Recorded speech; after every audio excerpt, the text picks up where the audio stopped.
Hey guys, what's going on? Well, you wanted to see the Colt video, and I've done 5 takes of this, and I ain't doing it anymore. This is the Colt Python. Yeah, people who bitch about videos need to make videos.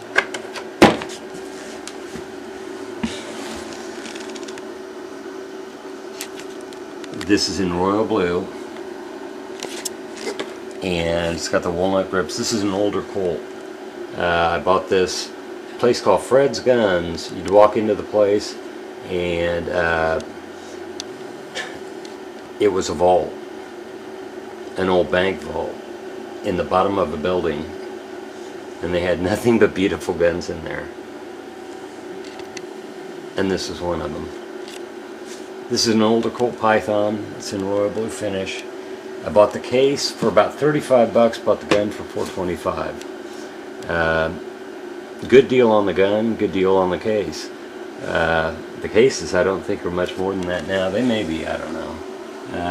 They came with, all cases came with that. I've got the box. The box was actually the wooden box, the old wooden wood grain type Colt box with the styrofoam. But this gun remained unfired for a long time, and then I just broke down. You know, you can only you've got to enjoy these pieces too. This is the one that I just couldn't. With an 8-inch barrel, I thought that this would be the most enjoyable Colt to shoot, and it turned out to be.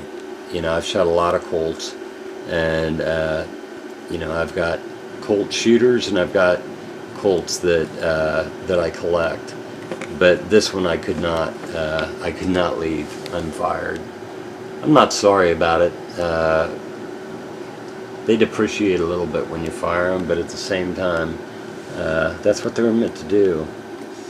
357 Magnum. It's a 6-shot. It's got a vent rib barrel, full underlug.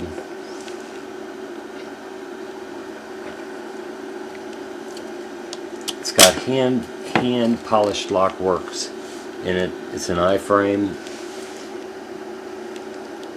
It's got a nice blade front sight. Doesn't have a red insert on it, which I kind of like, just iron sights.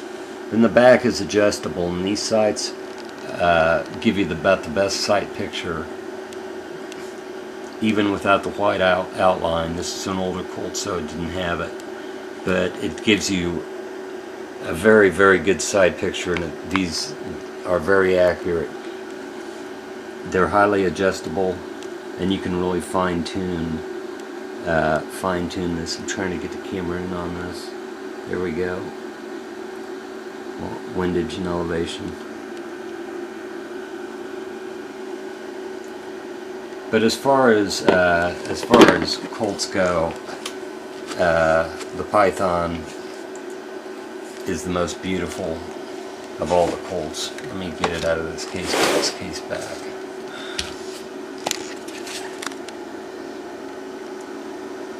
The royal blue finish was made just for the Colts, the Colt Pythons. And the Colt Pythons were the landmark of, and the hallmark of Colt quality. And they came out in the 50s with these. You could buy them for about, I don't know, 150 bucks back then. Now it's hard to touch one of these pieces for, you know, 1,500 bucks. You're going to be very lucky if you can find one used for that. But they just keep going up and up and up in price, and they still will, because, you know, they don't make them anymore. But the vent rib barrel is good to dissipate the heat, but at the same time, it adds the full underlug, adds to the weight of the gun, and it also adds to the accuracy of it. when you shoot this gun, there's very little recoil because it's so heavy. The walnut grips are very nice on it. It comes with a groove trigger, and that aids in accuracy too. This gun was made in 357 Magnum, and they also made a 38 special version of it, which was called the Target. They also made one gun that I wish I would have gotten. It was $845, and it was a lot of money, but it came in a Halliburton case with a Leupold scope. Leupold or Burris, I think they may have made both, but it was a Colt Python Hunter, and it came with camera focus. Yeah, people who bitch about videos need to make videos sometimes. But one thing I didn't like about the Python Hunter, and the reason I didn't buy it, which was a bad move on my part, was the milling that they did on the ramp. I didn't like the mill work that they did for the scope mount. The scope mount was up here. They put 2 mill marks, and I'm not sure exactly which rib, but I think it was these two on it. But they put that scope on it, and it was a very good rabbit gun. You know, you could hunt a lot of animals with it, and I mean, you know, one shot is all you need with a Colt, with a Python. They're just so deadly accurate, and the 357 Magnum round is a very, very powerful round.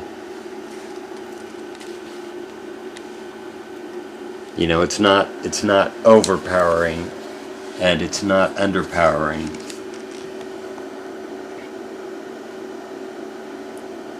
Hartford, Connecticut.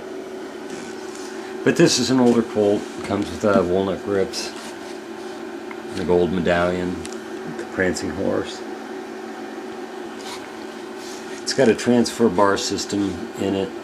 The hand polished lockworks and hand fitted lockworks, they really took their time when they constructed this gun. It's so positive in every movement of it. It doesn't take much pressure at all to pull the trigger, and for quite a while, police departments, they did have some issues with accidental discharge, unintentional discharge, let me correct that, unintentional discharge on guns that were cocked back on a suspect. They were holding the gun, and the gun discharged. Well, the reason the gun discharged because there was a light trigger pull.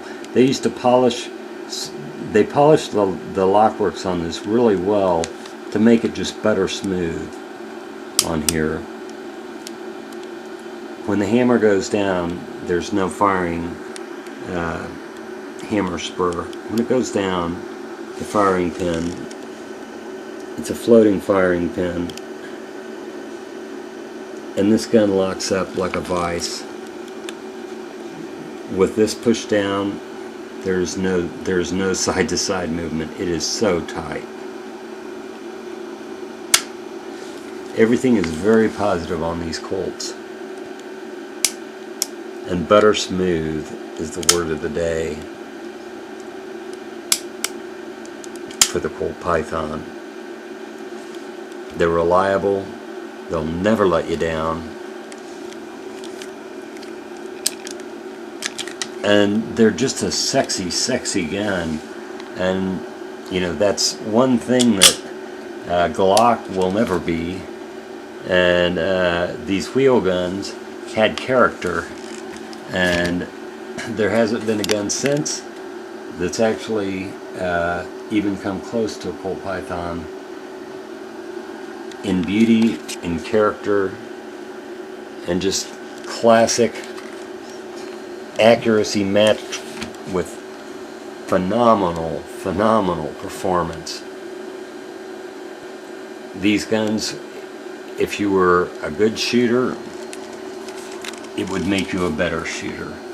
You would be more accurate. And the longer the barrel, the more accuracy you get.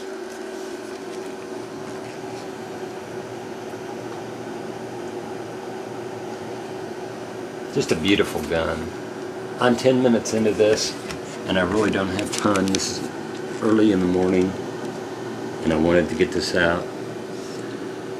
But yeah, this is the Colt Python with the 8-inch barrel. And if you have a chance to pick up a Colt Python, you won't want to put it down. If you have a chance to fire one, you won't believe how accurate it is, how easy it is to control, how the .357 Magnum round just really mates with this gun. The longer the barrel, 6-inch and 8-inch versions, you've got more weight, and it just really makes the recoil just non-existent.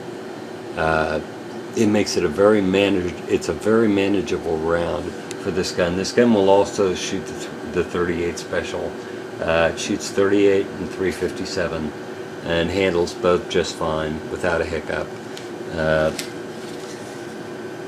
But as far as guns with character, you just don't see these anymore. Smith & Wesson makes beautiful guns, very reliable, extremely well made, but guns like this you just don't see anymore, and I don't think we will. And it's sad that the actual craftsmen that would hand polish the lock works, this worked off a leaf spring and works off a leaf spring, and instead of a coil, and it's just so much, it gives you so much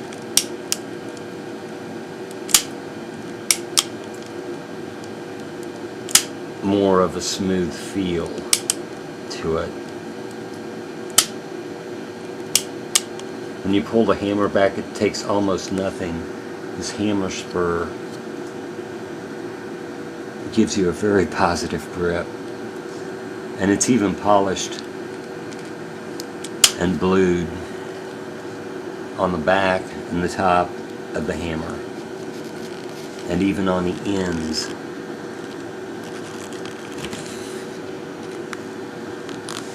They really took their time with this piece, and every Colt Python that was made, and they always did.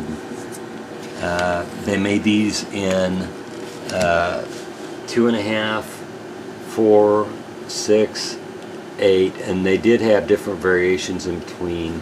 They had nickel, they had mirror bright, they had stainless. They had a lot of different finish configurations, but in the royal blue, I looked at the nickel. I looked, they had polished stainless, ultimate is what they called it. I looked at the different finishes, and royal blue was just, to me, the pinnacle of handgun finishes, and it to this day remains to be that way. I've got a Kimber Gold match that I'll try and get on here one of these days. You've seen it in another video, but I did get that with a royal blue finish, and it mated to that gold match very well. I wanted the Colt royal blue, and I managed to get a Kimber 45 dipped with Colt royal blue. It wasn't easy, it wasn't cheap, but it was well worth it, because the finish on it looks just like this Python. Anyway, take it easy, guys. I hope that was a good review. For as far as people who are into Colt handguns and revolvers, just a beautiful piece. Take it easy, guys. I'll try and get reviews on the other ones as time allows. Later on, have a good day.